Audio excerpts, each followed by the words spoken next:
Hey guys, in this video I'm going to show you how to auto refresh inside Looker Studio. If you find this video helpful, please consider to like this video and subscribe to my channel. In saying that, let's just jump straight into the video.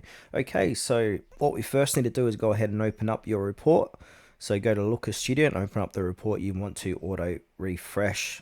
Now, before we get started, we've got to understand the auto refresh option. So Looker Studio doesn't have a live real-time auto refresh for every data source, but you can control refresh frequency depending on the data source. So Google Sheets, BigQuery, or other connectors, these sources allow data freshness settings.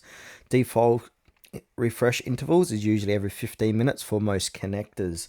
Now, in order to adjust these settings, so once you're on your page here, you want to go ahead and click on the resource tab and then click on manage added data sources.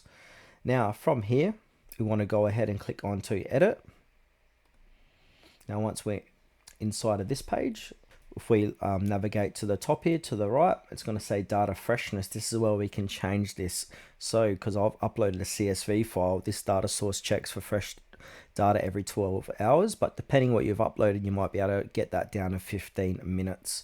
So yeah, just go ahead and choose which type of data freshness you want to go for. If it's 15 minutes, 1 hour, 12 hours, just select that and then click OK, and then that's going to automatically apply.